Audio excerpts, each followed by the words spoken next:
Mesdames, Messieurs, bonsoir. Amoureux du sport, je vous souhaite la bienvenue sur le plateau de la Grande Team. Ravi de vous retrouver une fois de plus pour notre rendez-vous sportif quotidien. Et bien sûr, avant de démarrer, je vous invite, s'il vous plaît, à suivre le sommaire. Et c'est maintenant. On y va. Au sommaire de ce numéro de la Grande Team, les informations sportives d'ici et d'ailleurs. Et c'est dans LGT News. CAN féminine 2026. Comprenez-vous le report ? C'est la question au centre des discussions au cours de l'actu. Excellente soirée sportive en compagnie de Marie-Christine Begré et sa team. «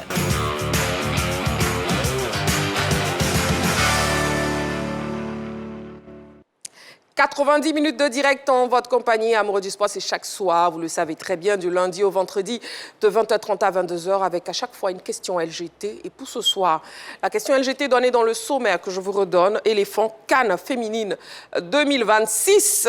Comprenez-vous le report CAN féminine 2026, comprenez-vous le report? Voilà, et bien sûr, vous serez mis à contribution, vous pourrez participer à l'émission en nous appelant sur le téléphone de la 3. Je vous donne le numéro de téléphone, c'est le 27 21 59 93 99.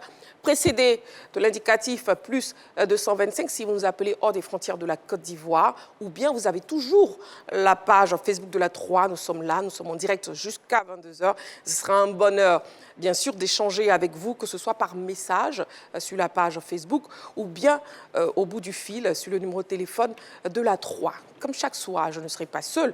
Et pour ce soir, bien sûr, je serai accompagnée de Saint-Séverin. Il est là. Bonsoir, Saint-Séverin. Comment vous allez? Bonsoir Marie-Christine, ça va super bien. D'accord, ravi de vous avoir. Merci, moi aussi je suis ravi d'être sur ce plateau. Avec moi. Avec vous et puis le nouveau venu. Bon, on ne présente pas encore le nouveau venu. Bon, un ancien venu. Noël Boli, bonsoir. Marie-Christine, bonsoir. Comment vous allez? Impeccable, et vous? Ça va mieux? Très bien, merci beaucoup. Ravi. Dieu merci. Parfait. Parfait. Le nouveau venu, oui, bon, c'est pas un ancien du groupe, mais oui, le nouveau venu pour la Grande Team, oui, il s'agit de Fernand. Fernand Kouakou, bonsoir. Marie-Christine, bonsoir. Comment vous allez? Très bien, et vous-même?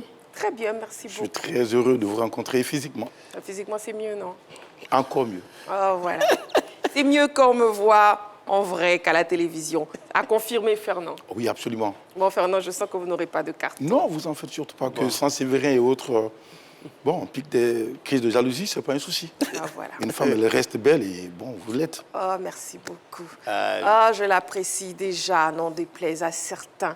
La première rubrique de cette émission, Amoureux du sport, c'est LGT News, où on vous donne l'essentiel de l'actualité sportive. Et c'est maintenant, mais surtout, n'oubliez pas, pour cette émission, je serai accompagnée de Saint-Séverin, de Fernand et de Noël Boli. À tout de suite.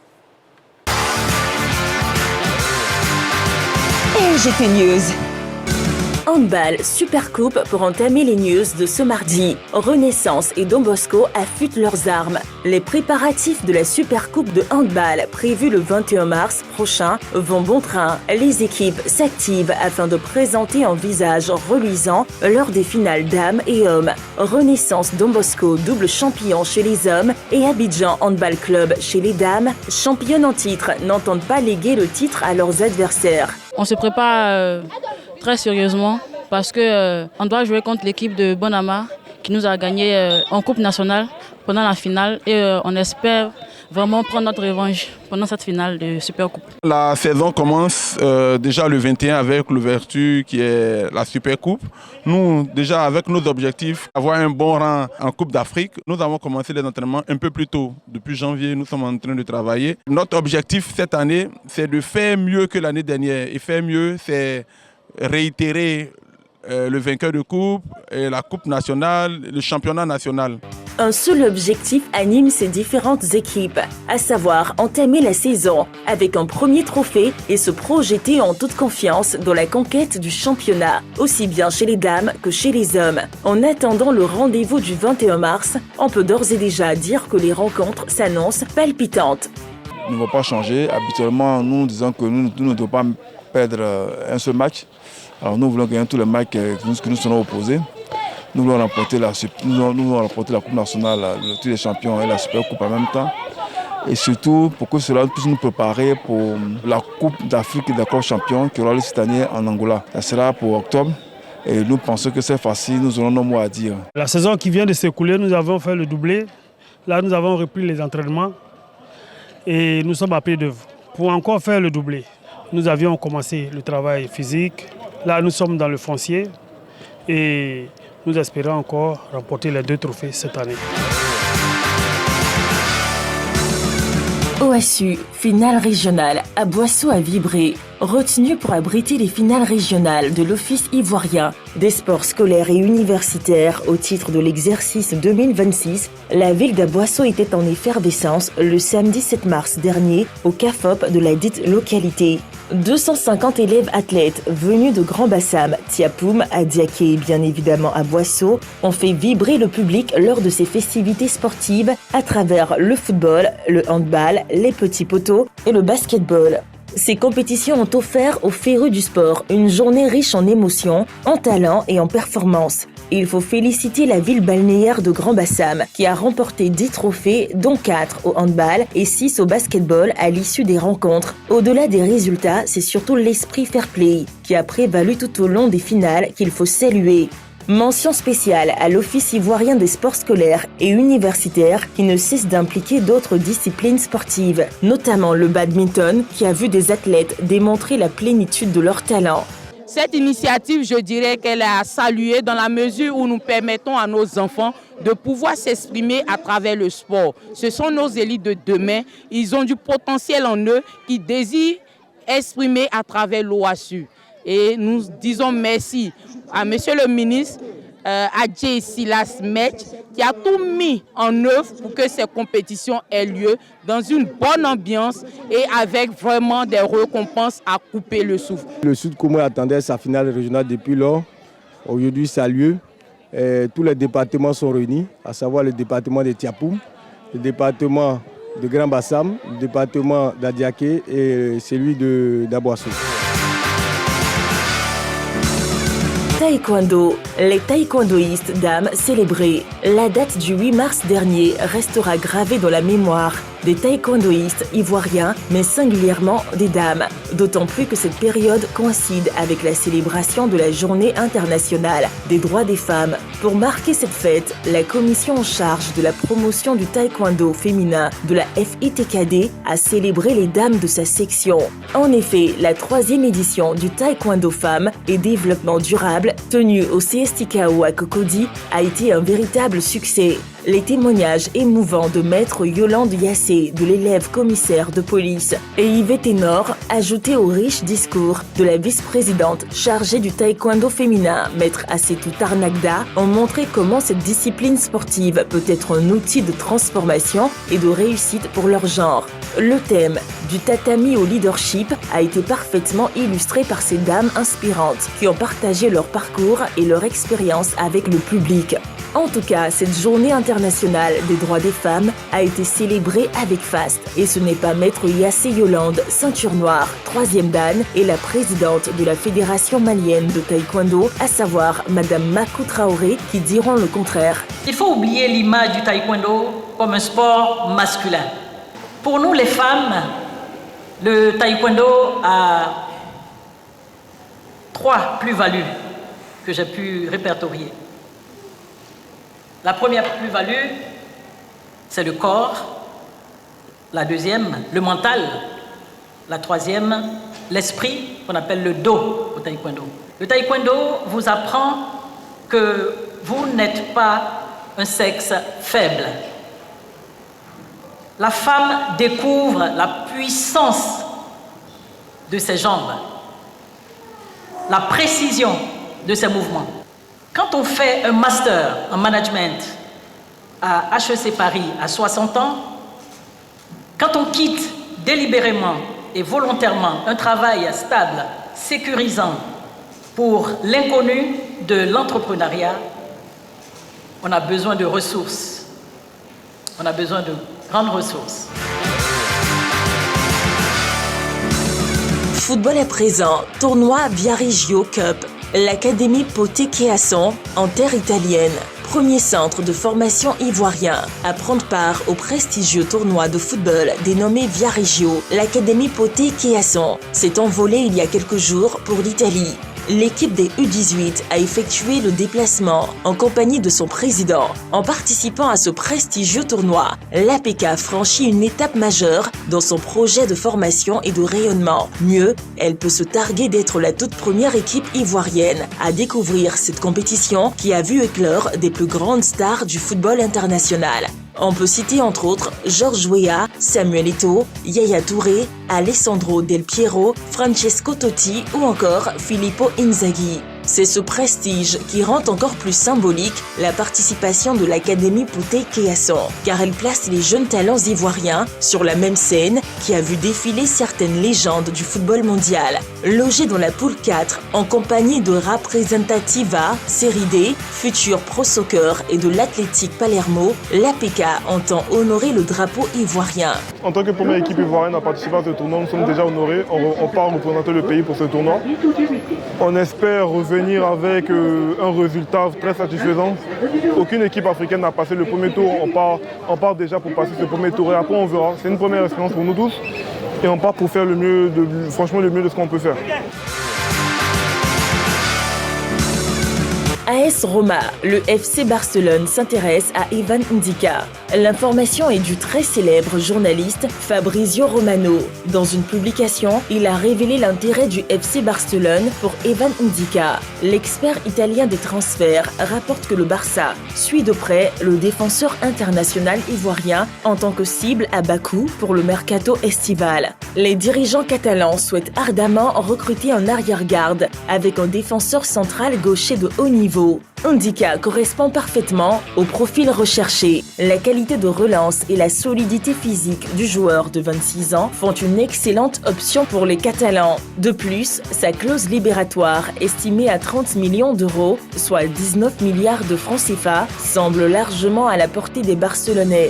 Ivan Ndika réalise une bonne saison avec l'AS Roma. Il s'est même bonifié en phase offensive avec 3 buts à son compteur. Accepterait-il le challenge barcelonais? Les prochaines semaines nous situeront. Leipzig, Yann Diomandé dans le viseur du PSG. Le PSG aurait fait de Yann Diomandé l'une de ses cibles pour le prochain mercato. C'est ce que croit savoir l'insider parisien Jamil. À 19 ans, Yann Diomandé met tout le monde d'accord sur son talent. Il réalise une saison époustouflante qui lui permet de terminer le mois de février en Bundesliga en tant que joueur du mois, avec 11 buts et 7 passes décisives. La question LGT, amoureux du sport pour ce soir, éléphant CAN féminine 2026, CAN féminine 2026. Comprenez-vous le report? Éléphant CAN féminine 2026, comprenez-vous le report? Ce sera donc tout à l'heure pour l'actu. Nous sommes en direct pour 90 minutes d'émission. On commence le débrief des news avec un Noël Boli avec qui on parle de Ndika.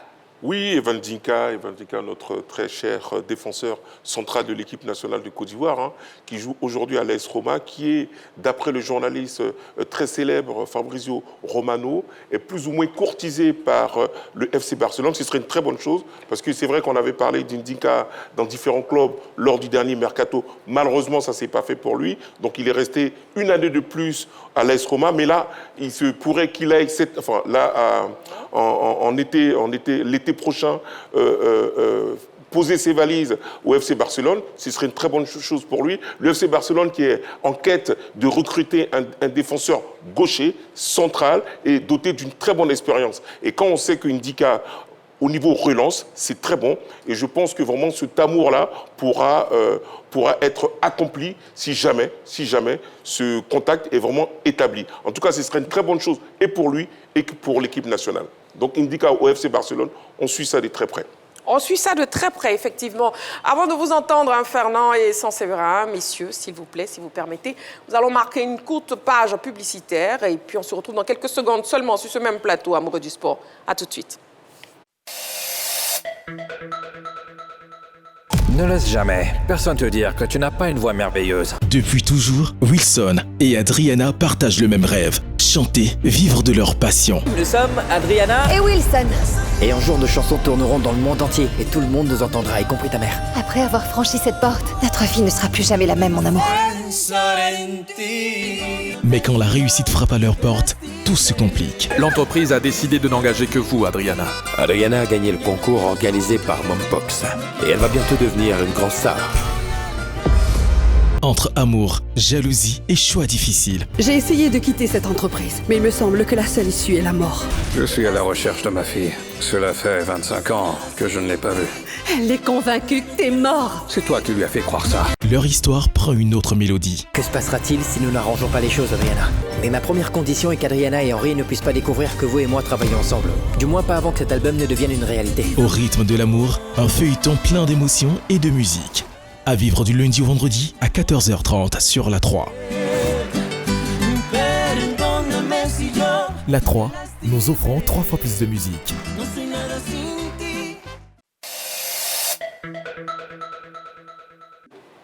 Voilà, on se retrouve sur le plateau de la Grande Team et on va parler handball maintenant avec Fernand Kouakou. Allons-y, Fernand.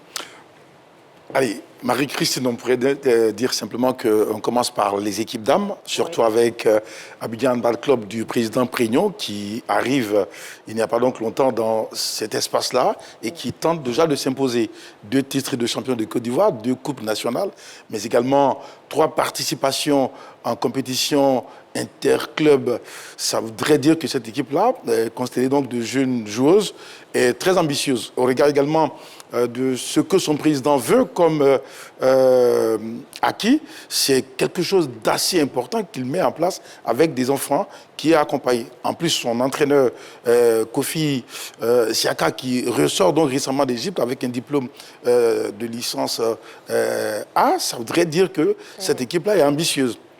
Mais en face, il y a du répondant, puisque Handball Club, pardon, j'allais dire Banama Handball Club, coaché par Yavo Christophe, a du métier. C'est une équipe qui connaît bien, puisqu'elle a côtoyé les plus anciens, sortis donc des entrailles de Tia Salé Handball Club. Oui. C'est une équipe qui, aujourd'hui, a son mot à dire. C'est vrai que ces dernières années, ça ne marche pas forcément bien, mais c'est une équipe qui sait justement revenir à son meilleur niveau. Donc, chez les dames, c'est une super coupe qui va être âprement disputée. En tout cas, il ira bien qu'il ira le dernier. Chez les messieurs, il ne faut pas justement oublier que l'équipe du Resta, c'est un vieux Réna, battu, c'est vrai, 2 fois cette année sur le fil par l'équipe de Banama, de Renaissance Don Bosco qui en voulait et qui depuis quelques années donc court après cette consécration, aussi cette coupe nationale. Ouais. Elle a donc réussi, la Renaissance Don Bosco, à déloger le Resta de son confort et donc à priver cette équipe-là de ces 2 satisfactions de fin d'année. Mais le Resta reste une grosse machine qui se prépare sous la houlette pour l'instant de Maxime Soussou, un ancien de cette équipe-là. Mais en face, ce sera donc peut-être dans une semaine le retour de l'entraîneur principal, Bleué Nicolas, qui viendra, comme il a dit lui-même cette année, mettre en place un schéma qui permettra à ces garçons de jouer en bloc équipe. Et pour terminer. Et aller chercher donc la coupe, la super coupe, et revenir reconquérir le titre de champion de Côte d'Ivoire. On attend donc des finales assez explosives. Fernand Kouakou. Merci Marie-Christine. Il y a un temps de parole. Hein. Si vous commencez comme ça, là, le carton va sortir. Non, pardon. D'accord. Pardon, okay. je suis un battu au foyer. D'accord. Il n'y a pas de souci. Sans Séverin, oui, je vous ai à l'œil. Allez-y, avec vous, on parle de Yann Diomandé, qui est dans le viseur du Paris Saint-Germain. Ah oui, Yann Diomandé, avant d'arriver à l'Académie Poté, Yann Diomandé, c'est le joueur ivoirien du moment. C'est le joueur ivoirien le plus demandé après la CAN au Maroc. Je dis que sa cote a grimpé et depuis sa signature aussi avec les Américains de Rock Nation au détriment de Maxidel, tout va pour le mieux pour le garçon. 11 buts, 7 passes, il a été 18 fois décisif depuis le début. Surtout la belle vie, le beau soleil, Marie-Christine, ça peut aller aussi avec le gamin, surtout permettre qu'il puisse progresser. Je pense qu'il ferait un bon choix d'aller à Paris plutôt qu'en Angleterre. Et puis... oui, l'Académie Mpoté, qui a le joueur, le milieu de terrain de l'Africa Sport, qui est au tournoi Viareggio en Italie avec son équipe des U18, qui viennent de faire un match nul contre Palerme en ouverture du tournoi. Ils étaient menés 2-0, ils ont égalisé par 2 buts partout. Donc un nul pour débuter. Le prochain match, c'est dans 2 jours. On espère que le milieu de terrain ivoirien et son équipe vont faire des vagues parce que c'est à ce genre de tournoi normalement que les grands clubs viennent recruter les perles. Merci beaucoup, Séverin. Voilà donc pour le débrief des news avec Noël Boli, avec Fernand Kouakou et aussi avec Séverin. N'oubliez pas la question LGT de ce soir. CAN féminine 2026, comprenez-vous le report? CAN féminine 2026, comprenez-vous le report? Ce sera tout à l'heure pour l'actu. Mais pour l'heure, il est grand temps de passer au focus de ce soir. On y va.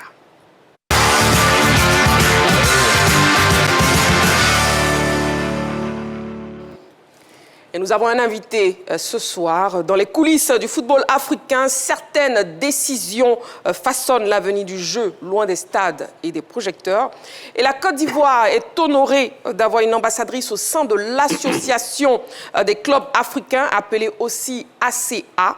Nous recevons donc sur ce plateau Madame Paulette Kouadio, par ailleurs directrice de cette structure. Elle est donc notre invitée pour la grande team de ce soir et on la reçoit sur le plateau.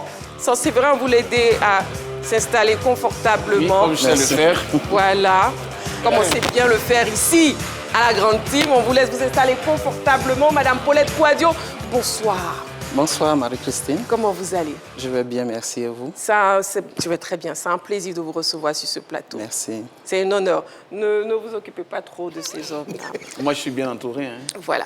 À ma gauche, à ma droite, que des beautés. Regardez que moi. Carton jaune pour Séverin. Il mérite le carton jaune, non, Madame Paulette Kouadio? Non. Elle est trop gentille. Annulé. C'est pas annulé, c'est maintenu. Allez, donc nous avons donc sur ce plateau, c'est un plaisir de la recevoir, Madame Paulette Kouadio. Déjà, soyez la bienvenue sur ce plateau. Et puis, c'est quoi l'ACA, de manière résumée, s'il vous plaît? OK.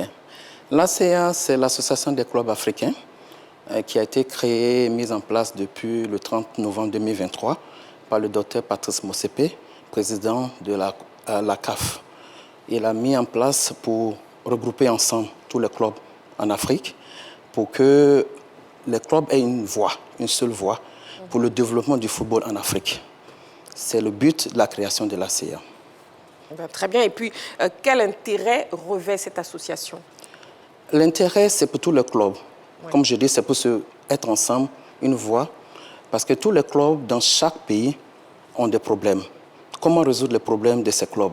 C'est d'être ensemble pour discuter, pour avoir une table où ensemble on trouve la solution de ce qui ne va pas. Les clubs ont des problèmes de structure, de gouvernance et plein d'autres problèmes. Mais chaque pays, chaque club a ses difficultés. Donc la raison de l'ACA, c'est pour que tous les clubs s'unissent en une seule voix, pour qu'on puisse parler à la CAF, à la FIFA et résoudre nos problèmes. Très bien. Et qu'est-ce que vous apportez concrètement justement aux sportifs et principalement aux clubs? Aux clubs, c'est d'abord venir... Avant, les clubs étaient laissés à eux-mêmes. Il n'y avait pas de rencontres, il n'y avait pas de connectivité entre les clubs. Nous, qu'est-ce que nous venons faire? Nous voulons mettre les clubs en Afrique ensemble pour qu'il y ait une plateforme où chacun a son idée. Et quand vous envoyez l'idée, nous étudions pour qu'ensemble on puisse trouver un terrain d'entente. Parce que l'Afrique, nous avons beaucoup de bons joueurs, mais les joueurs ne peuvent pas aller quelque part. Souvent, ils sont laissés en Afrique et après ça, ils n'ont plus de carrière. Qu'est-ce que nous faisons pour la visibilité de ces joueurs? C'est l'ACA. Donc l'ACA aujourd'hui, elle est nouvelle. Je viens à peine de commencer il y a 5 mois au Maroc, 6 mois maintenant. Et l'ACA est en train de chercher à avoir la visibilité dans toute l'Afrique. La raison pour laquelle je suis en Côte d'Ivoire, c'est pour la visibilité. Nous sommes venus pour rencontrer des personnalités du football ici, pour que nous puissions avoir la visibilité à partir de la Côte d'Ivoire. Et comme je suis ivoirienne, et je suis la première à être à l'ACA, on dit, bon, toutes choses comme... Ça commence par moi. La charité est bien ordonnée. Commence par soi-même, comme je l'ai dit dans mon... Donc, je suis là pour vous rencontrer, pour voir comment les clubs, d'abord en Côte d'Ivoire, que nous puissions nous entendre. Venez adhérer à l'ACA, envoyez vos idées, et puis dites-nous comment nous pouvons évoluer. Et d'ici quelques années, ça sera des choses faites pour que le football puisse être bien développé et nos joueurs vont s'en sortir. Voilà. Et c'est un plaisir, en tout cas, de vous recevoir, un honneur même de vous recevoir sur le plateau de la grande team. Madame Paulette Kouadio, s'il vous plaît, qui est justement à la tête de l'ACA et qui est ivoirienne. Oui, c'est vrai, une question. Oui, la CAF les fédérations, maintenant les clubs. Est-ce que créer une telle association ne va pas créer un conflit avec les fédérations? Non, pas du tout. Parce que ça a été bien pensé par le président Patrice Motsepe avant de la mettre en place. Parce que, comme vous savez, les fédérations, c'est juste l'équipe nationale. Les clubs sont laissés pour compte. Quand nous voyons souvent dans chaque pays, il y a souvent 4 indices ou 2 indices pour ceux qui vont aller jouer à la Coupe de la Confédération ou la Champions League. Le reste, qu'est-ce qu'on fait d'eux? Le reste, ils sont là, ils ne font rien. Donc là, c'est venu pour regrouper tous ces clubs ensemble, pour qu'ensemble on puisse trouver qu'est-ce qu'on fait. Des compétitions, les joueurs, qu'est-ce qu'on fait de leurs contrats. C'est pour un peu regarder un peu l'intérêt des joueurs, l'intérêt des clubs et pour faire évoluer le football en Afrique. Très bien. Oui, Fernand, vous avez une question pour Mme Paulette. Merci, Marie-Christine. Oui. Madame la Présidente, Non, pas présidente. Directrice. Nous connaissons donc les clivages, Madame la Directrice, les clivages qui existent entre les différentes parties donc, de l'Afrique. Et on se demande aujourd'hui, est-ce que vous n'avez pas peur de ne pas réussir à créer cette ramification quand on voit justement toute cette disproportion entre l'Afrique blanche, l'Afrique de l'Ouest, mais aussi les autres parties de l'Afrique? Nous, on n'a pas peur. Parce que l'ACA est créé à un conseil d'administration. Et dans le conseil d'administration, ils sont 12. Ils sont 2 par région. Donc les 2 membres du conseil d'administration, ce sont eux qui vont s'adresser les clubs, leur expliquer la vision, la mission de l'ACA, pour qu'ensemble on vienne. Déjà, il y a un travail qui est déjà fait. La plupart des clubs en Afrique comprennent que l'ACA, c'est l'association de tous les clubs. Pas blanche, pas noire, pas rouge. Nous sommes venus ensemble pour mettre ensemble nos idées. Ce n'est pas qu'on impose les idées, c'est que l'ACA est venue comme une plateforme. Envoyez vos idées et puis essayons de développer le football des clubs en Afrique. Très bien. Elle a répondu à votre question, Fernand. D'accord. Noël Boli. Oui, enfin, l'ACA, je considère que c'est une association, donc du coup, elle est privée, c'est ça, hein? Si c'est une association, ça veut dire que quoi? Elle est privée ou elle est... C'est une association comme la Confédération africaine de football. D'accord, donc elle émane de la Confédération africaine de football. Oui, elle a été créée à partir de la Confédération africaine de football. Comment les clubs, parce que vous parlez des clubs, comment les clubs adhèrent à cette fédération, à cette association? Les clubs, on a un imprimé que les clubs remplissent, on demande aussi de la documentation. Et il faut être aussi affilié à ta fédération. Tous les clubs, il faut être affilié à ta fédération. Nous demandons tous les papiers mais juridiques des clubs. Et quand vous fournissez toutes ces informations, il y a un montant à payer. Il y a un montant par saison. Nous prenons la saison de la CAF qui commence de septembre à mai. Donc chaque saison, les clubs enregistrés doivent payer leur contribution. D'accord. Voilà. Et puis, Mme Paulette Kouadio, justement, récemment, vous avez été reçue par le ministre des Sports. De quoi s'agit-il? De quoi s'agissait-il concrètement? Vous savez que dans tous les pays, le ministre des Sports, c'est le ministre de tutelle de tout. Et le football il fait partie. Donc, je suis allé le voir pour lui présenter l'ACA avec toutes les informations qu'il faut. Et il a été très content que je vienne le rencontrer pour lui parler de l'ACA, en tant que d'abord ivoirienne et deuxièmement l'association, parce qu'on veut prendre notre envol, notre visibilité à partir de la Côte d'Ivoire. Et il a été très content que le choix de la première sortie de l'ACA n'a jamais encore fait de sortie, ça sera la première sortie de l'ACA en Côte d'Ivoire. Et nous préparons ça activement, on va inviter les clubs, tout le monde sera là, avec le président de l'association, qui est le président Essi Saïd, la première vice-présidente Jessica Moutao, sud-africaine, qui seront là et qui vont maintenant présenter en plus de détails l'ACA, c'est quoi, pourquoi et où on va. D'accord, très bien. La dernière question de Saint-Séverin. Oui. Vous êtes là depuis 6 mois, l'aventure a démarré au Maroc, vous l'avez dit. Alors, quel bilan global faites-vous déjà de vos premiers 6 mois? Est-ce que ça se passe bien? Est-ce que vous avez les moyens? Est-ce que vous sentez la chose venir? Oui, les 6 mois sont un bilan positif. Parce que des 6 mois, déjà nous avons presque 20 pays qui ont déjà adhéré, qui sont déjà à l'ACA, qui ont adhéré à l'ACA. Et nous avons aussi le côté positif des pays maintenant qui nous appellent dans ces temps-ci pour qu'on vienne dans les pays d'abord pour la visibilité et puis pour motiver, pour aussi expliquer à d'autres clubs. Tout le monde ne peut pas comprendre au même niveau. Donc il faut que nous allions dans les pays pour expliquer l'ACA c'est quoi, qu'est-ce qu'on veut, où nous allons. Et c'est ce qui est beaucoup important parce que quand les gens ne comprennent pas ce qui se passe, il faut leur expliquer. Il il faut leur dire de quoi il s'agit, les avantages que vous allez avoir. Et l'association des clubs africains est venue pour tous les clubs, pour que nous venions ensemble. Nous disons comment on peut mettre une bonne gouvernance, comment on peut mettre une bonne structure, comment on peut aider les joueurs, nos joueurs locaux, comment ils vont évoluer. Donc c'est ça l'association des clubs africains. Regrouper tout le monde, comprendre la vision, avancer et avoir une bonne mission. Donc déjà, les 6 mois, nous avons fait déjà un bon bilan. C'est vrai que nous sommes nouveaux, nous allons petit à petit, mais en 6 mois, je suis seul, mais j'ai réussi quand même à envoyer des clubs à s'inscrire. J'ai réussi à parler à des clubs, que ce soit des pays francophones, comme dit l'Afrique, toute l'Afrique. Donc tout le monde a mon contact, je suis ouverte et j'explique c'est quoi la vision, c'est quoi la CIA, qu'est-ce que vous voulez. Et il y a plein de questions. Il y a plein de questions. J'ai reçu une question, je peux aller? J'ai reçu une question. Et quelqu'un qui me dit, non, moi je n'ai pas de terrain, je veux que vous veniez construire mon terrain. J'ai dit, on n'est pas à ce stade.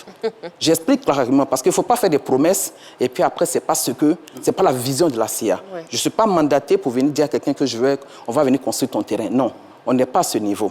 C'est ensemble qu'on met les projets ensemble et on soumet à la CAF, parce que la CIA n'a pas pour le moment des grands moyens, nous sommes nouveaux. Donc, on met ensemble les projets. Les projets ne sont pas faits automatiquement, des projets qui viennent dans 1 an, dans 2 ans, dans 10 ans. Donc, c'est tout ceci. Donc, je suis prête aux questions. Aujourd'hui, je suis en Côte d'Ivoire. Je suis prête à écouter les clubs. Je suis encore là pour quelques temps. Et vraiment, je vais expliquer ce qu'on peut faire, mais pas à faire des promesses qui ne vont pas aboutir. Très bien. En tout cas, amoureux du sport, nous sommes en direct sur la 3. Bien sûr, c'est votre émission La Grande Team. Au niveau du focus, nous avons un invité. Ce soir, nous recevons donc Mme Paulette Kouadio, directrice de l'Association des clubs africains. Et nous sommes au terme de notre entretien. Donc, s'il vous plaît, madame, je vais vous demander quel message avez-vous à l'endroit des clubs ivoiriens qui hésitent à rejoindre la CA? OK. Je lance un appel comme je l'ai fait avant. Que je leur dis d'abord, je suis ivoirienne, alors ça ne sera pas intéressant d'être à la tête d'une association, et puis tous les autres pays viennent s'inscrire, viennent adhérer, et toi-même, ton pays ne le fait pas. Donc, il n'y a pas d'hésitation. Certaines personnes vont penser que c'était quelque chose qui n'était pas clair, c'était pas proche, c'était pas vraiment... Et quand ils ont commencé à lire, qu'ils ont vu que ça vient de la CAF, que le président Motsepe a fait même le lancement, donc ils ont commencé à croire. Donc, je lance un appel à tous les clubs en Côte d'Ivoire. Venez vous inscrire. Venez pour qu'ensemble on puisse parler. Et la Côte d'Ivoire sera le premier pays à visiter pour la visibilité. Venez, quand on sera là d'ici quelques mois, venez poser vos questions, venez savoir. Mais entre-temps, inscrivez-vous. Ce qu'on demande, c'est vrai que ce n'est pas grand, c'est beaucoup, mais pour nous, pour d'autres personnes, ce n'est pas beaucoup. Parce que quand j'avais reçu les légendes il y a quelques temps, ils ont dit « Ah, c'est ça seulement vous demandez ». J'ai dit « Mais on va pas à pas, parce qu'on a des clubs de tout niveau. On ne peut pas mettre un montant trop élevé et puis les clubs ne pourront pas le faire. Donc aujourd'hui, je lance un appel à tous les clubs en Côte d'Ivoire, au président de la Ligue, pour qu'il motive tous les clubs, pour que les clubs viennent s'inscrire à l'ACA. Ça y va du bien des clubs en Côte d'Ivoire, la première visibilité en Côte d'Ivoire, dont les clubs ivoiriens vont bénéficier de tous les programmes qui seront en place. Voilà, merci beaucoup. Madame Paulette Kouadio, merci beaucoup. Allez, on va marquer une petite pause. Amoureux du sport, on se retrouve seulement dans quelques secondes pour la suite de notre émission. À tout de suite. Le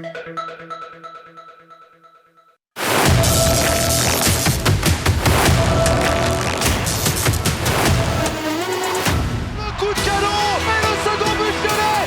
Attention à Sawinja et le but du 2-0. Pour la première fois de l'histoire, le trophée de la Coupe de la Ligue française féminine de football débarque à Abidjan. En attraction au stade Félix Houphouët-Boigny, finale sous haute tension. OL PSG, le classique du football français. Les fénotes de l'OL Lyon magnifique, exceptionnel. Croise le fer avec les rouges et bleus du Paris Saint-Germain. La frappe décochée, magnifique. Grande affiche du football féminin européen à ne pas manquer sur la 3. L'OL récompensé qui permet aux Lyonnaises d'égaliser. Samedi 14 mars 2026 à partir de 17h. Prise d'antenne 16h30. La 3, nous offrons 3 fois plus de sport.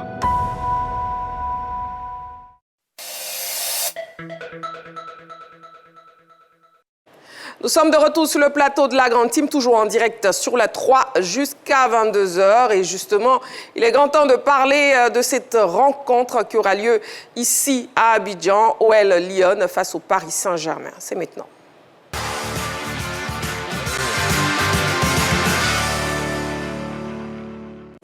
Et ce soir, on s'intéresse particulièrement à l'équipe féminine du Paris Saint-Germain. Le Paris Saint-Germain défie l'OL Lyon à l'occasion de la première finale de la Coupe de la Ligue féminine française qui se jouera donc ce samedi 14 mars 2026 au stade Félix Houphouët-Boigny. À travers cette fiche de présentation, découvrons un peu plus cette équipe ambitieuse. Paris Saint-Germain, fondé en 1971, le président Nasser El-Khelaifi, surnom les Parisiennes, capitaine Sakina Kachaoui, entraîneur Paulo César, les Brésiliens, palmarès, championne de France et vainqueur de la Coupe de France 2010, 2018, 2022, 2024. Championne de France en 2021, je précise. Voilà, la finale de la Ligue des champions féminines française. N'oubliez pas qu'il y aura lieu donc ce week-end ici à Abidjan au stade Félix Houphouët-Boigny ce samedi 14 mars que vous pourrez bien voir sur les antennes aussi de la 3 et vous pouvez gagner des tickets pour assister à ce match. Alors, Paris Saint-Germain, déjà messieurs, quel regard global portez-vous sur cette équipe féminine du Paris Saint-Germain? Fernand. Pour moi, c'est une équipe qui, c'est vrai, a des envies, mais qui est en train de se façonner.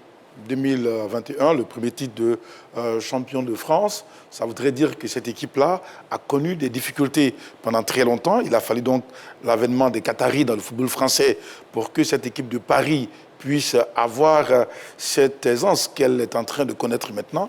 Donc, il faut regarder cette équipe, la voir venir, et puis souhaiter que les Qataris restent longtemps pour que ces filles qui, aujourd'hui, sont parties de certains clubs pour rejoindre cette équipe de Paris puissent continuer d'éclore, mais surtout d'exprimer leur talent. Ces 2-3 dernières années par le FC Barcelone au niveau des titres européens. Sinon, l'OL est le club le plus titré en Ligue des Champions au niveau des dames.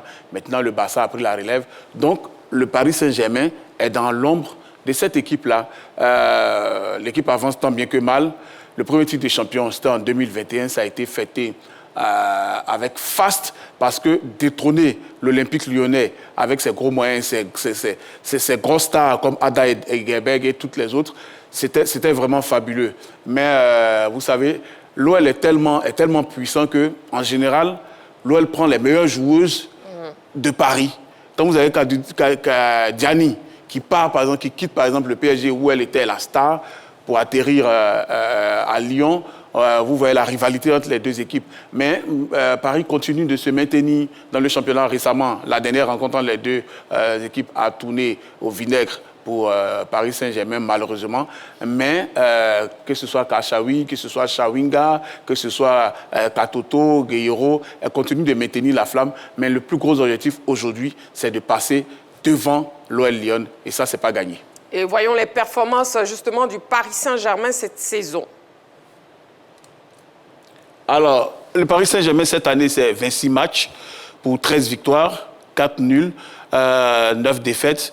But marqué 52, but encaissé 34 et clean sheet. C'est-à-dire que les matchs où ils n'ont pas encaissé de but, où elles n'ont pas encaissé de but, 15. La meilleure buteuse, c'est Romeo Lechter, 14 buts. Les résultats, elle est 5e de la Première Ligue, la D1 Akema, comme on l'appelle. Quart de finaliste de la Coupe de France, finaliste de la Coupe de la Ligue, éliminé en phase de Ligue de la Ligue des champions UEFA. Fernand, commentaire après ces statistiques. Il faut dire que cette équipe de Paris, pour moi, je l'ai dit, elle arrive donc pour essayer d'écrire une nouvelle histoire du football français sur le plan féminin. Parce que déjà, Lyon, on l'a dit, c'est pratiquement la domination d'abord territoriale, mais ensuite la domination sur l'Europe avec plusieurs titres de Ligue des Champions. Et donc, ce palmarès a été bâti sous Jean-Michel Aulas. Bon, il part à peine, donc quand il part, on réalise qu'un autre peut sortir. Donc le PSG arrive. Il faut laisser du temps à cette équipe-là pour se construire. Il faut justement que les dirigeants parisiens comprennent que quand on regarde le palmarès, il n'est pas forcément réluisant. Il faut rester prudent, il faut travailler dans l'ombre pour que cette équipe puisse se façonner. Ça serait intéressant de voir peut-être Paris gagner à Abidjan. Ça donnera une autre coloration à ce football français féminin. Et puis peut-être qu'à la fin de la saison, Paris pourra remonter sur la plus haute marche du podium au niveau donc du championnat et puis pourquoi pas aller remporter la Coupe de France à la fin de la saison et aller peut-être chercher le titre dans quelques années au niveau européen. Mais pour l'instant, ça reste un pari qui reste un peu dans ses chaussettes. Il faut donc travailler en amont et puis attendre, voir venir les choses. Noël Boli, un ajout après les statistiques? Oui, enfin, on voit quand même que que cette équipe parisienne qui est quand même pas mal, hein, il faut dire les choses, mais il reste encore deux, trois paliers à franchir. Maintenant, c'est vrai qu'il faut qu'elle travaille mieux pour les recrutements, contrairement à Lyon, hein, qui est l'équipe lyonnaise qui travaille vraiment très bien. Elles n'ont pas forcément les mêmes moyens que Paris, mais elles arrivent quand même à recruter les bonnes joueuses, à sentir les bons coups. Et je pense que Paris, c'est vrai que Paris a quand même beaucoup d'argent, hein, il faut le dire. Ça aide, mais ça ne suffit pas toujours. Donc il faut que Paris arrive à détecter les bonnes joueuses, à trouver les bonnes complémentarités et franchir ce dernier palier pour avoir la suprématie d'abord nationale et après européenne. Mais en tout cas, elle est bien partie pour, même si l'Olympique lyonnais arrive toujours à être l'ogre à abattre. Mais Paris est dans les chaussettes de l'Olympique lyonnaise, ouais. Mais petit à petit, elle va prendre son envol et franchement, d'ici 1 ou 2 ans, je pense qu'elle sera sur le toit de l'Europe. Paris Saint-Germain, OL Lyon, une grande rencontre, donc la finale de la Ligue féminine à voir ici sur la 3 qui aura lieu au stade Félix Houphouët-Boigny. Une grande rencontre, ça c'est vrai. Oui, une immense rencontre et un privilège surtout de l'accueillir à Abidjan. Quand les joueuses des deux équipes ont appris qu'elles allaient venir jouer à Abidjan, avec l'écho que la CAN a eu, c'était la folie dans les vestiaires. Pour beaucoup, elles vont découvrir. Il y en a qui viennent ici déjà avec certaines amies en vacances. Mais à 90%, toutes ces dames-là, ces grandes dames du football féminin mondial, vont découvrir Abidjan. Et c'est que du bonheur pour les Ivoiriens. Le trophée des championnes qui se joue ici, c'est-à-dire le vainqueur de la Coupe face aux champions de France, Lyon, face au Paris Saint-Germain, c'est un classique du championnat de France. C'est vrai que cette année, Paris est un peu en deçà. Quand le championnat de France féminin commence la dernière à Akema, on place automatiquement Lyon et Paris dans la course au titre. Mais cette année, il y a des équipes qui sont venues s'intercaler un peu. On a vu dans les statistiques tout à l'heure, le Paris Saint-Germain est 5e à ce stade de la compétition pour les matchs retour. Ces dernières années, ça n'a jamais été le cas. Cette année, les filles sont vraiment en dedans de leur capacité. On espère que ce trophée-là va leur servir de rampe de lancement pour lancer enfin leur saison et aller chercher l'OL qui est tout en tête de la D1 Akema. Merci beaucoup, messieurs. Restons donc dans le football féminin et on s'intéresse maintenant à la CAN féminine. C'est dans l'actu. On y va.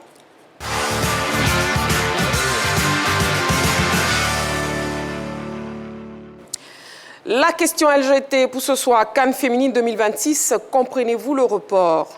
CAN féminine 2026, comprenez-vous le report? Le téléphone est ouvert. Vous pouvez nous appeler au 27 21 59 93 99 ou vous pouvez nous écrire sur la page Facebook de la 3. La Confédération africaine de football a décidé de reprogrammer la CAN féminine dans la période du 25 juillet au 16 août 2026 au Maroc. Ce report suscite de nombreuses interrogations. Ce sujet de la rédaction donne les premiers éléments d'appréciation. On regarde et après on revient sur ce même plateau pour en parler. On regarde.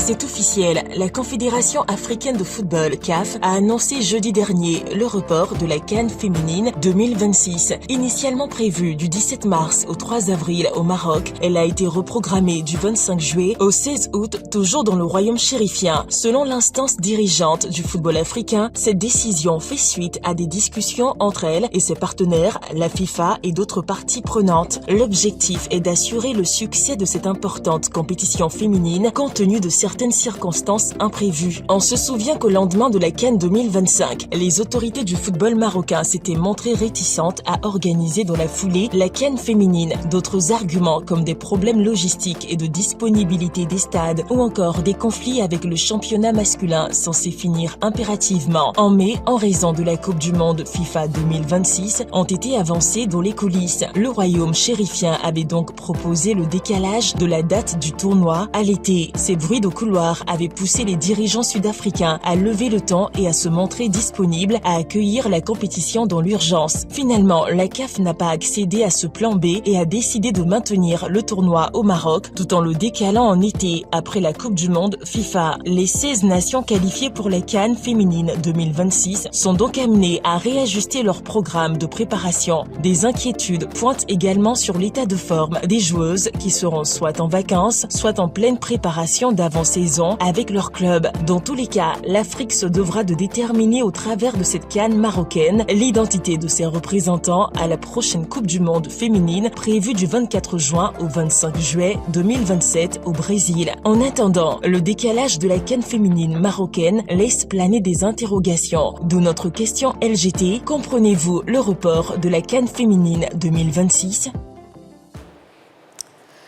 Et voilà, la question LGT est donc posée pour ce soir, CAN féminine 2026. Comprenez-vous le report? Vous avez le téléphone de la 3. Vous avez aussi la page Facebook de la 3 pour nous joindre et pour participer à l'émission. Sur ce plateau, messieurs, à vos panonceaux pour répondre à la question, un oui ou un non. Et bien sûr, après, je vous laisserai argumenter. Sans Séverin qui est pressé de donner sa réponse, pressé de donner un non. Noël Bollier, un non. Fernand aussi, un non. C'est donc un non pour tout le monde. Très bien. Sans Séverin, j'écoute vos arguments. Non. Non, je ne comprends pas le report. Surtout qu'il s'est fait à 2 semaines du début de la compétition qui devait démarrer là, dans ce mois de mars, et qui est reporté de 3 mois, sans toute autre précision sur le pays même qui va accueillir la compétition. Ouais. Je ne comprends pas ce report parce que ce n'est pas parce que vous avez perdu la CAN féminine en 2025 et la CAN masculine en 2025 que vous allez désister concernant une organisation. Non, je pense que le Maroc a joué petit bras. C'est vrai que beaucoup de pays sont positionnés pour récupérer l'événement, notamment l'Afrique du Sud, qui a dit, et je cite, « Nous ne nous laisserons pas prendre, parlant des pays africains, en otage par des pays moins équipés. » Ça, j'ai aimé cette boutade-là. Parce qu'effectivement, l'Afrique du Sud a plus d'infrastructures que le Maroc. L'Afrique du Sud est le seul pays africain qui a accueilli à ce jour une Coupe du Monde. C'était en 2010. L'Espagne avait été vainqueur. Donc oui, je ne comprends pas ce report, d'autant plus que les infrastructures sont là. On sort d'une CAN, les pelouses sont toujours impeccables, le climat, c'est vrai, il fait un peu froid, souvent 1 degré, mais les professionnels sont habitués à ça, les joueuses professionnelles. Donc non, j'ai l'impression que le Maroc se dit quelque part qu'il n'a pas été en griffe aidé par la CAF durant sa CAN. Donc, comme un enfant qui boude au pied du sapin, il rejette l'organisation de la compétition. Non, ce n'est pas comme ça. Il fallait ça, c'est votre avis. Oui, ça, c'est mon avis. Oui. Il fallait le dire plus tôt. J'étais au Maroc. Oui. J'ai vu l'atmosphère là-bas, après la finale de la CAN. Dans les rues, déjà, on entendait que, et c'est vrai d'ailleurs, le Maroc, sur ces dernières années-là, sur les 5 dernières années, a organisé pas moins de 30 compétitions sur son sol. Donc, c'est l'argent du contribuable, ce sont les supporters qui doivent débourser de l'argent pour aller au stade. Donc tout ça, ça commence à fatiguer les gens un peu. Et pour eux, la victoire à la CAN, s'ils avaient gagné la CAN senior masculine, allait les booster à continuer. Mais ça n'a pas été le cas. Donc tout le monde a commencé à se rébiffer. Et l'État marocain avec, pour moi, non, je ne suis pas d'accord. Un pays qui décide d'organiser une compétition doit aller au bout, peu importe les résultats de ses sélections. Très bien. Et donc, pour vous, vous ne comprenez pas le report et c'est non à la question LGT. Voyons la réponse de M. Kofi Mathieu. Il nous appelle de Mbato. M. Kofi Mathieu, bonsoir. Bonsoir, la toute-puissante Marie-Christine Debré. Bienvenue sur le plateau de la Grande Team. Merci beaucoup, même si tu m'as manqué un peu. Vous aussi, vous m'avez trop manqué, M. Kofi Mathieu. Regardez, je vous fais un gros bisou. Merci bien.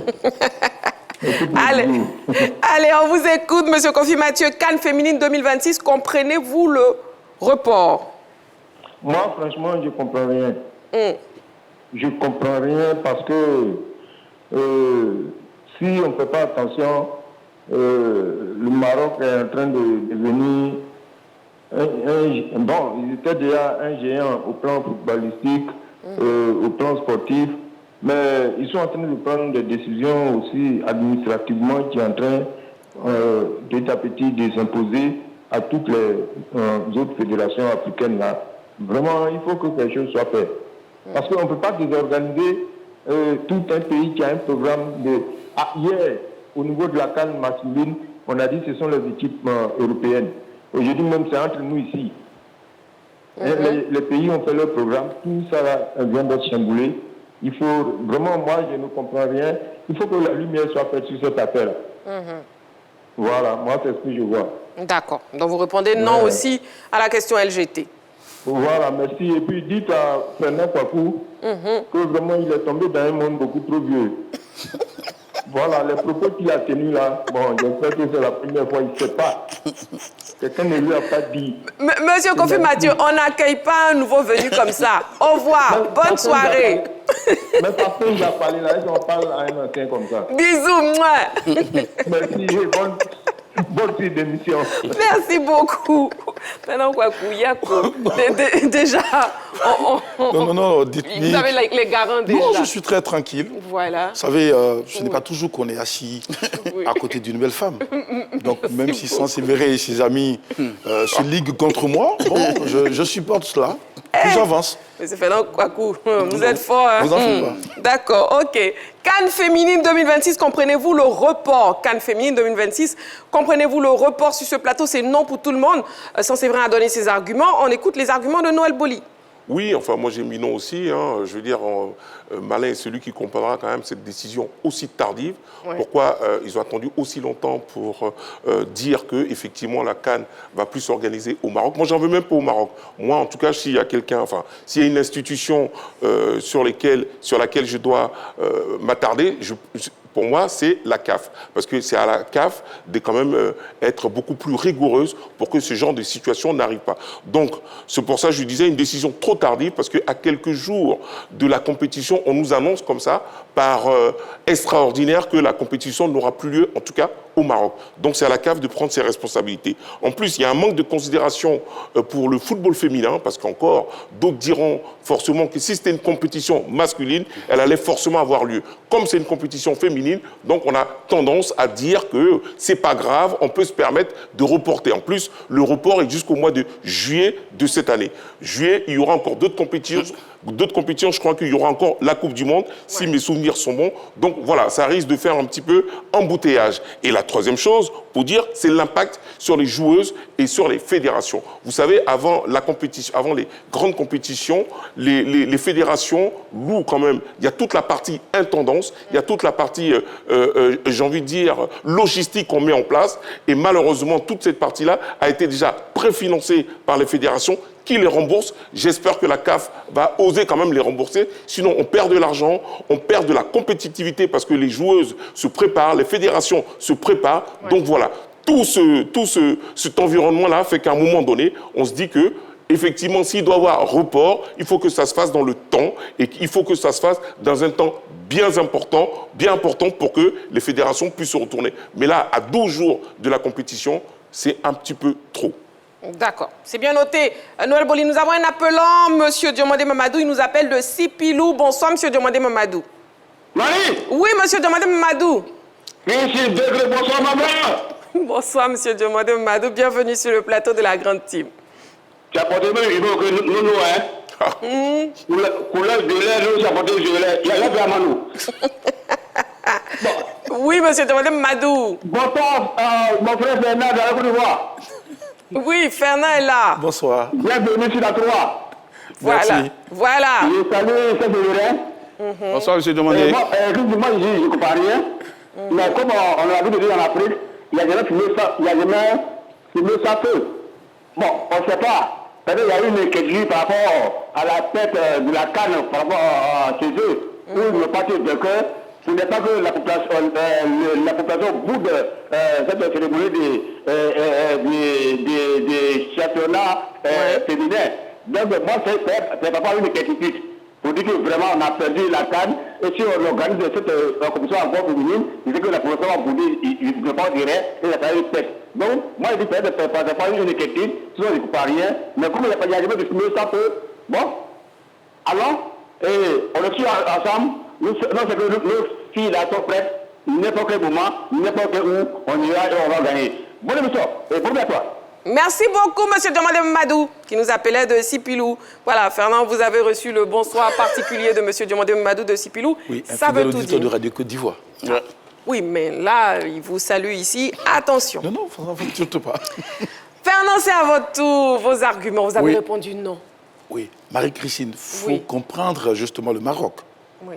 Aujourd'hui, le Maroc aspire à organiser une Coupe du Monde des messieurs. Le Maroc sort d'une CAN qui est organisée avec plus ou moins brio. Au-delà du résultat sportif, le Maroc vise loin. Et le Maroc se dit, entre une CAN et un mondial, l'écart est grand. Reste maintenant à la CAF de se donner les moyens d'anticiper, de prévoir un plan B pour que quand le Maroc, puisque déjà, rappelez-vous, en 2019, ce royaume-là avait refusé d'organiser une compétition de la CAN pour raison de Covid-19. Aujourd'hui, on revient, parce que dans l'antichambre, il y a une Coupe du Monde qui arrive que le Maroc va abriter.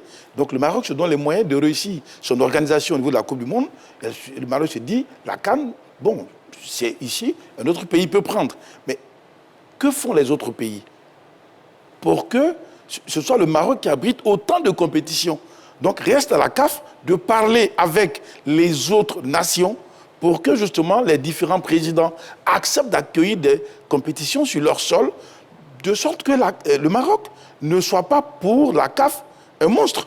Mais vous avez répondu non. Hein? Oui, j'ai répondu non, pour vous dire que je ne comprenais pas parce que pourquoi la CAN veut, la CAF veut seulement que ce soit le Maroc qui organise, alors qu'il y a des pays qui sont là, vers qui on peut aller. L'Afrique du Sud s'est d'ailleurs proposé. L'Afrique du Sud se propose d'organiser. L'Afrique du Sud, on dit Afrique, c'est vrai, mais quand vous voyez ce vaste pays-là, avec toutes ses infrastructures, ses moyens, c'est pratiquement l'Occident, si vous voulez.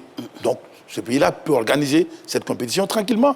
Même la Côte d'Ivoire, je pense, peut recevoir cette CAN-là. Reste à parler avec vraiment les institutions républicaines pour que ça se fasse. On n'a pas besoin d'attendre le Maroc. Donc, pour moi, j'ai du mal à comprendre que la CAF accepte de reporter cette compétition alors qu'il peut y avoir preneur. Aujourd'hui, nous sommes heureux d'être à vos côtés. Ça veut dire que la femme a sa place dans le Conseil des Nations. La femme a sa place là où, justement, les hommes sont. Il faut permettre que ces femmes-là s'épanouissent. Très bien. Merci beaucoup, Fernand. Vous avez raison. Et puis, un appelant. Monsieur Kofi Sylvanus, il nous appelle de Yopougon. Bonsoir, Monsieur Kofi Sylvanus. Bonsoir, Marie-Christine. Bienvenue. Bonsoir à toute l'équipe qui est sur le plateau. Ouais. Bonsoir. Et bienvenue sur le plateau de la Grande Team. Monsieur Kofi Sylvanus, CAN féminine 2026. Comprenez-vous le report?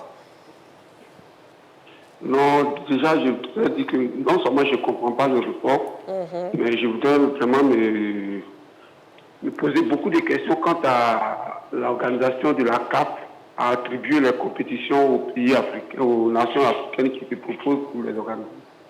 Parce que déjà, comme les autres l'ont dit, le Maroc a organisé beaucoup de compétitions. Ouais. Mais au-delà de cela, il faut dire aussi qu'il y a d'autres pays qui ont des infrastructures qui pourraient organiser ces compétitions-là. Et aujourd'hui, ce qui me fait mal, c'est que c'est un manque de respect, je m'excuse si c'est le mot trop fort, c'est un manque de respect pour la gente féminine et pour le football féminin sur le continent africain. Parce que autant les hommes, nous aimons le football masculin, mais autant nous aimons le football féminin. Et je dis, il n'y a pas de différence à faire entre les deux footballs, parce que c'est le même sport, c'est la même énergie, les mêmes dispositions pour les uns et les autres, quel qu'en soit les gens qui le pratiquent.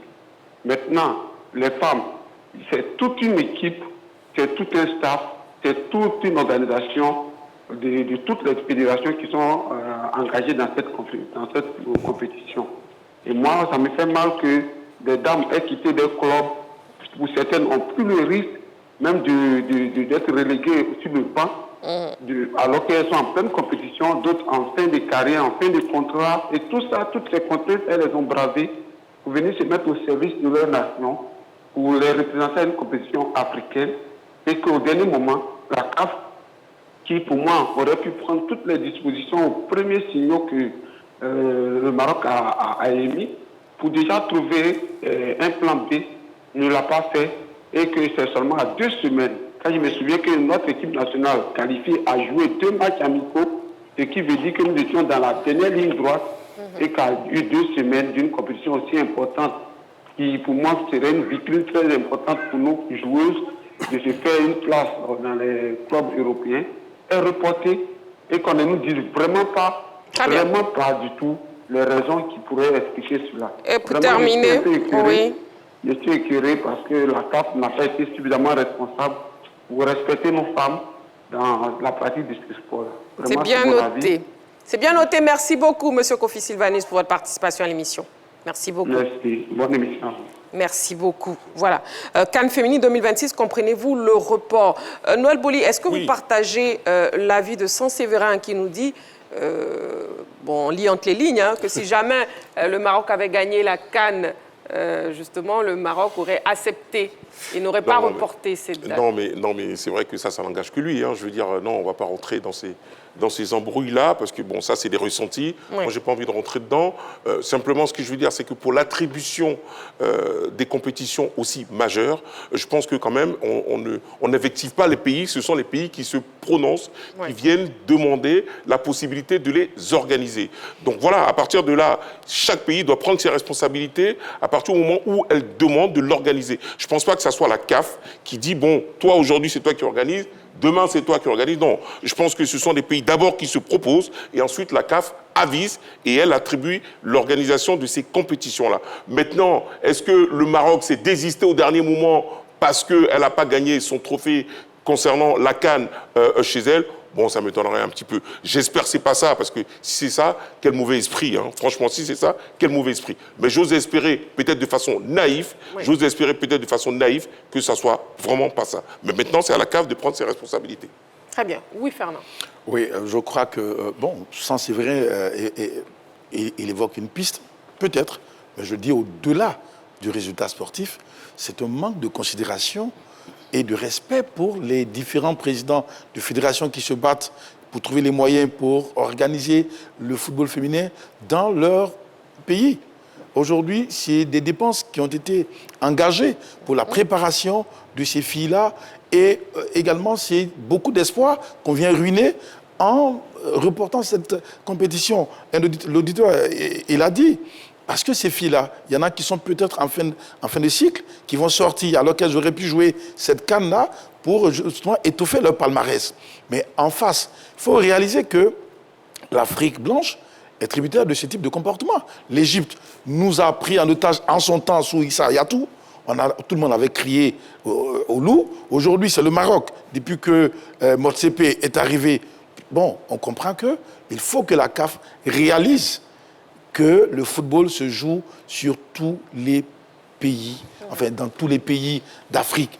Il y a l'Afrique blanche, l'Afrique noire. Si l'Afrique blanche commence à vous faire trop de chantage, il faut changer de politique, regarder ailleurs. Il y a des pays qui ont des moyens pour organiser ce type de compétition ou qui ont besoin de visibilité à partir de ce type d'organisation. Il faut y aller. Arrêtons de toujours subir la loi de cette Afrique blanche qui, au final, n'apporte presque rien à l'Afrique quand on part en Coupe du Monde. On l'a vu chez les messieurs. Qu'est-ce qu'ils apportent comme résultat? Très bien. Nous avons un appelant. Bonsoir, monsieur. Bonsoir, madame. Comment vous vous appelez, s'il vous plaît? C'est monsieur Tapaou Abel, France-Obli. Monsieur Tapaou, vous appelez d'où? De France-Obli, sous couverture de bois. France-Obli, couverture de bois. D'accord, très bien. Bienvenue sur le plateau de la Grande Team. On vous écoute. CAN Féminine 2026, comprenez-vous le report? Moi, personnellement, je ne comprends pas le report. Vous savez, en sport, les grands dirigeants du sport savent qu'il y a beaucoup d'investissements qui se fait. Et quand il y a un report, il y a beaucoup d'argent qui sont en jeu. Ce n'est pas normal. En Afrique, l'Afrique blanche nous a habitués à ça. Même il y a des compétitions africaines que l'Afrique blanche néglige. Je me rappelle une année, je ne sais pas si c'est la Coupe du Monde 90, l'Égypte a fait venir son équipe olympique pour mieux préparer la Coupe du Monde en Coupe d'Afrique des Nations. Donc, on ne peut pas mettre tous les pays sur le même pied d'égalité. Et puis, à 2 semaines, pratiquement où les équipes ont commencé la préparation, reporter une compétition moi j'estime que ce n'est pas vraiment normal. Ce n'est pas suffisamment responsable. Excusez-moi du terme, mais c'est ce que moi je vois. À 2 semaines, ce n'est pas bon. Très bien. Donc moi je ne comprends pas le report. Très bien, c'est bien noté. Merci beaucoup, monsieur, pour votre participation à l'émission. Ok, merci. Je vous en prie. Oui, Sanséverin. Il faut savoir que pour les premières dates, la CAN féminine devait commencer dans 7 jours, le 17 mars. Et donc, comme Noël et Fernand l'ont dit tout à l'heure, quand vous prenez une équipe comme la Côte d'Ivoire, la fédération a fait venir 2 pays ici pour jouer des matchs amicaux. Et ces 2 pays sont pris en charge par la fédération. Ce sont des moyens qui sont mis. Et donc, ce report de plus de 3 mois, qu'est-ce qu'il engendre? De nouvelles dépenses, comme Noël l'a dit tout à l'heure. La fédération est obligée de multiplier les stages. Ce sont des dépenses. De multiplier les matchs amicaux. Parce qu'il faut que les dames restent en jambes jusqu'en juillet, à la nouvelle date qui a été fixée. Donc, il aurait fallu, pour le Maroc, ne pas lier forcément, comme je le dis et je le répète, l'organisation de cette compétition-là à une victoire finale en CAN Senior. Nous étions à Marrakech, à Rabat, à Casa, il y a quelques semaines de cela. Dans les rues, la grogne était déjà perceptible. Si on ne gagne pas ce trophée, ça va être difficile d'aller au terrain. Le président de la fédération, Fawzi Lechia, il entend. Les bruits lui arrivent dans les oreilles. Comme je l'ai dit, le Maroc a organisé sur ces dernières années plus de 30 compétitions, que ce soit en compétition interclub, que ce soit pour les nations et tout ça. Donc, ce sont les mêmes Marocains qui vont au stade. Donc, il y a la peur d'avoir des stades vides. Déjà que la CAN féminine n'attire pas, ça il faut le dire. Pour la dernière CAN qui est 2024, qui a eu lieu en 2025, toujours au Maroc, même les petits stades, comparés par exemple au Champrou, il n'y avait personne. Les stades n'avaient du public que quand le Maroc jouait. Et là où le stade était vraiment plein, c'était la finale Maroc-Nigeria, où le Nigeria était mené et a fini par gagner 3-2, si mes souvenirs sont bons. Donc, il y a cette peur-là aussi de ne voir personne s'intéresser au niveau de la population à la compétition. Donc, pour se donner un peu d'air, pour se donner un peu de souffle, mais ça rejoint ce que Fernand disait tout à l'heure. C'est à la CAF d'avoir toujours des plans B. La preuve. L'Afrique du Sud dit qu'elle peut accueillir la compétition dès le 17 mars, mais la CAF préfère reporter et toujours la faire jouer au Maroc. On a l'impression qu'il y a un deal entre les 2 pays. Il faut qu'on nous le dise. En tout cas, des conséquences énormes à vous entendre, messieurs. Et puis, je vous propose de voir le mode de qualification pour la Coupe du Monde 2027 dans les différentes zones continentales.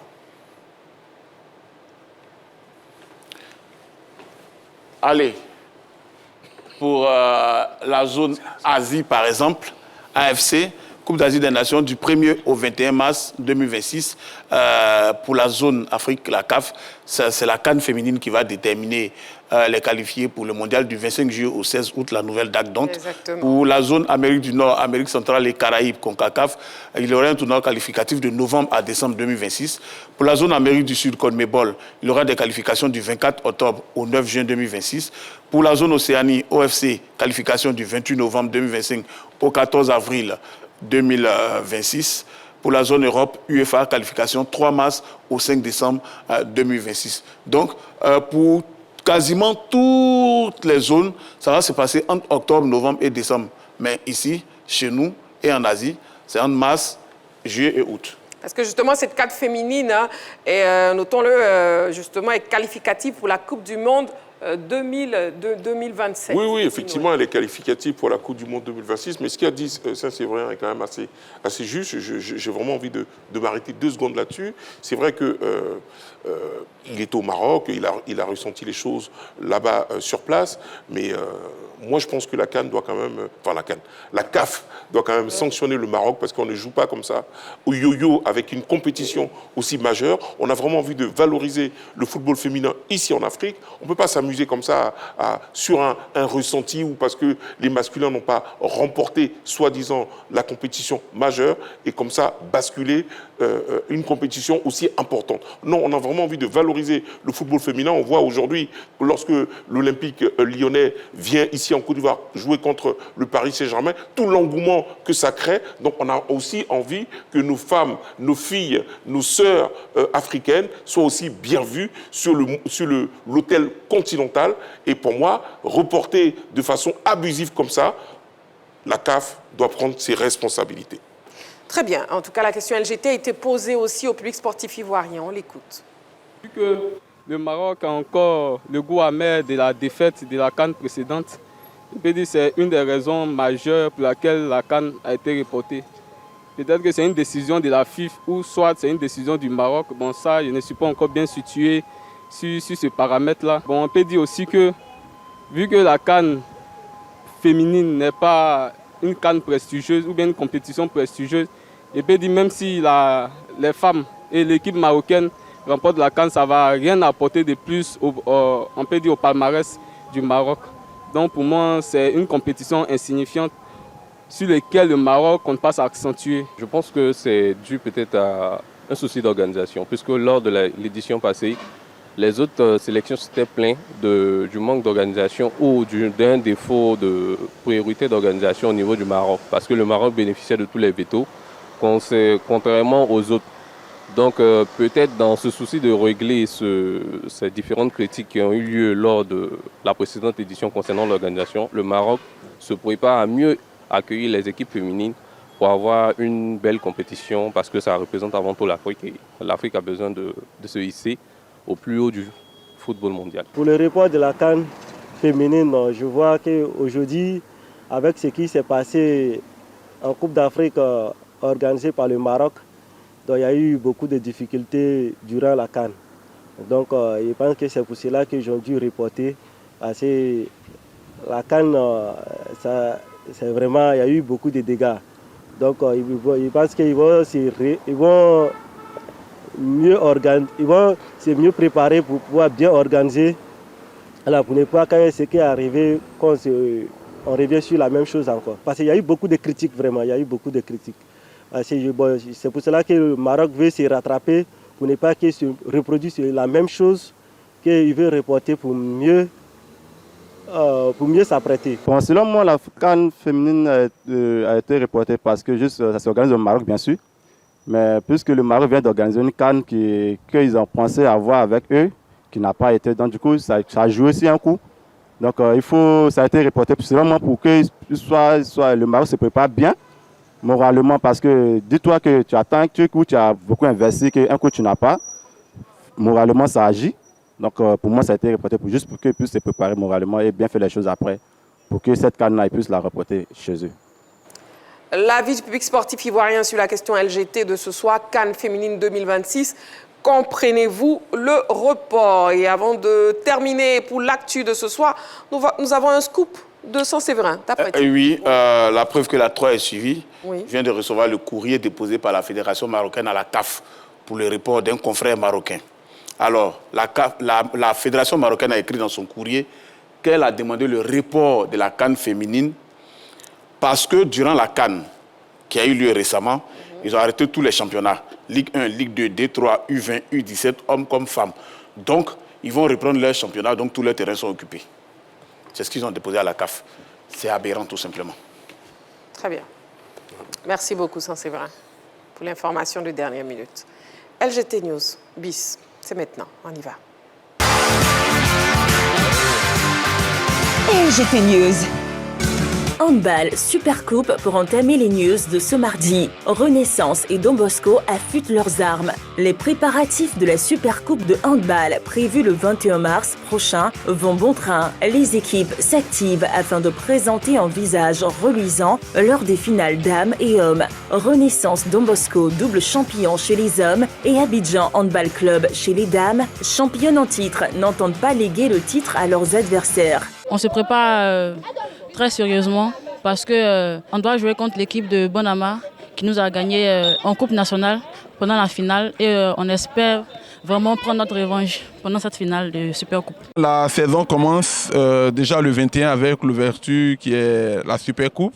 Nous, déjà avec nos objectifs, avoir un bon rang en Coupe d'Afrique, nous avons commencé les entraînements un peu plus tôt. Depuis janvier, nous sommes en train de travailler. Notre objectif cette année, c'est de faire mieux que l'année dernière. Et faire mieux, c'est réitérer le vainqueur de coupe, et la coupe nationale, le championnat national.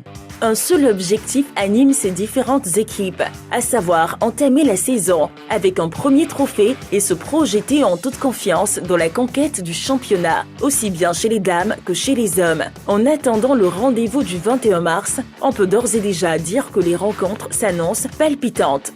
Nous ne vont pas changer. Habituellement, nous disons que nous ne devons pas perdre un seul match. Alors nous voulons gagner tous les matchs que nous serons opposés.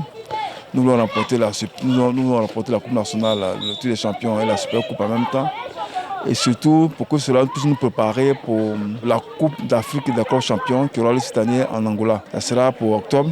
Et nous pensons que c'est facile, nous aurons nos mots à dire. La saison qui vient de s'écouler, nous avons fait le doublé. Là, nous avons repris les entraînements et nous sommes à pied d'œuvre. Pour encore faire le doublé, nous avions commencé le travail physique.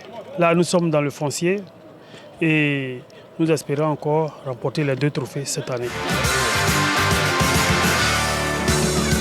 OSU, finale régionale, à Boisseau a vibré. Retenu pour abriter les finales régionales de l'Office ivoirien des sports scolaires et universitaires au titre de l'exercice 2026, la ville d'Aboisseau était en effervescence le samedi 7 mars dernier au CAFOP de la dite localité.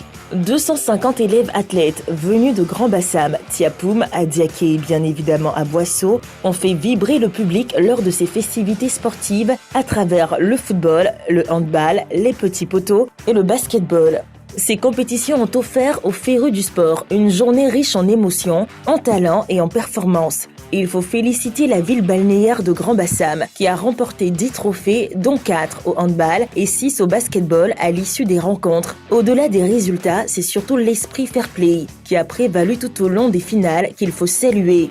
Mention spéciale à l'Office ivoirien des sports scolaires et universitaires qui ne cesse d'impliquer d'autres disciplines sportives, notamment le badminton qui a vu des athlètes démontrer la plénitude de leur talent.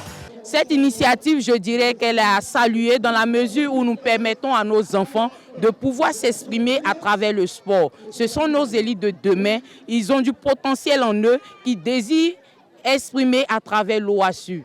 Et nous disons merci à Monsieur le ministre Adjei Silas Metch qui a tout mis en œuvre pour que ces compétitions aient lieu dans une bonne ambiance et avec vraiment des récompenses à couper le souffle. Le Sud Congo attendait sa finale régionale depuis lors. Aujourd'hui, ça a lieu. Tous les départements sont réunis, à savoir le département de Tiapoum, le département de Grand Bassam, le département d'Adiaké et celui d'Aboisseau. Taekwondo. Les taekwondoïstes dames célébrés. La date du 8 mars dernier restera gravée dans la mémoire des taekwondoïstes ivoiriens, mais singulièrement des dames. D'autant plus que cette période coïncide avec la célébration de la Journée internationale des droits des femmes. Pour marquer cette fête, la commission en charge de la promotion du taekwondo féminin de la FITKD a célébré les dames de sa section. En effet, la 3e édition du taekwondo femmes et développement durable, tenue au CSTKO à Cocody, a été un véritable succès. Les témoignages émouvants de maître Yolande Yassé, de l'élève commissaire de police, et Yvette Ténor, ajoutés au riche discours de la vice-présidente chargée du taekwondo féminin, maître Assetou Tarnagda, ont montré comment cette discipline sportive peut être un outil de transformation et de réussite pour leur genre. Le thème du tatami au leadership a été parfaitement illustré par ces dames inspirantes qui ont partagé leur parcours et leur expérience avec le public. En tout cas, cette journée internationale des droits des femmes a été célébrée avec faste. Et ce n'est pas maître Yassé Yolande, ceinture noire, 3e dan, et la présidente de la Fédération malienne de taekwondo, à savoir Madame Makou Traoré, qui diront le contraire. Il faut oublier l'image du taekwondo comme un sport masculin. Pour nous les femmes, le taekwondo a 3 plus-values que j'ai pu répertorier. La première plus-value, c'est le corps. La deuxième, le mental. La troisième, l'esprit, qu'on appelle le do au taekwondo.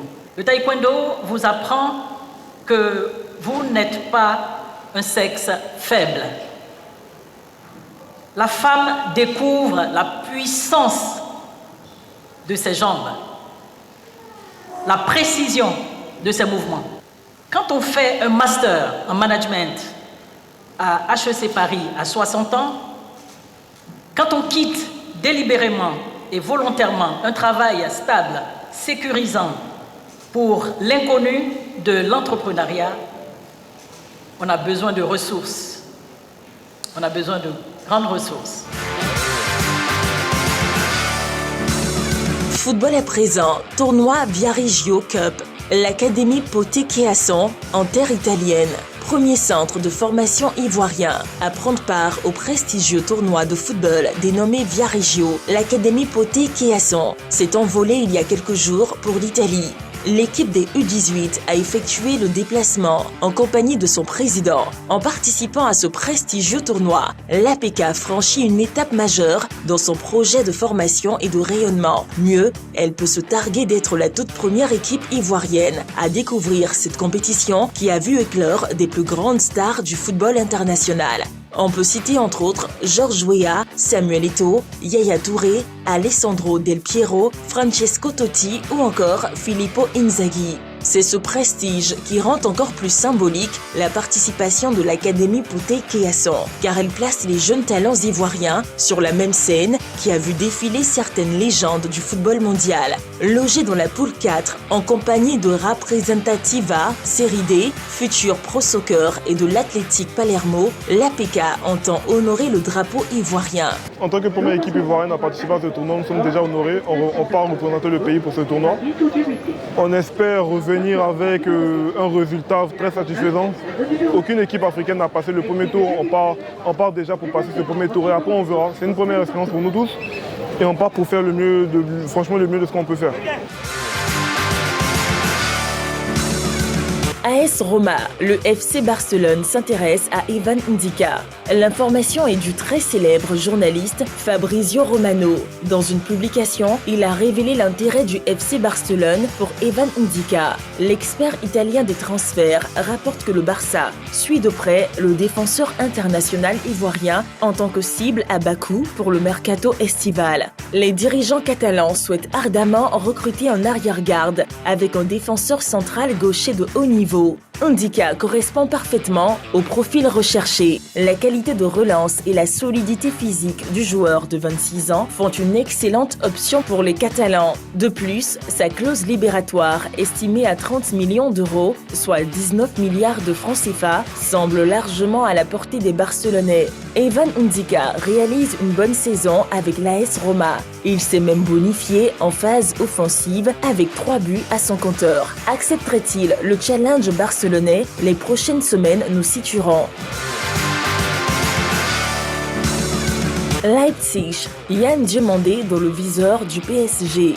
Le PSG aurait fait de Yann Diomandé l'une de ses cibles pour le prochain mercato. C'est ce que croit savoir l'insider parisien Jamil. À 19 ans, Yann Diomandé met tout le monde d'accord sur son talent. Il réalise une saison époustouflante qui lui permet de terminer le mois de février en Bundesliga en tant que joueur du mois, avec 11 buts et 7 passes décisives.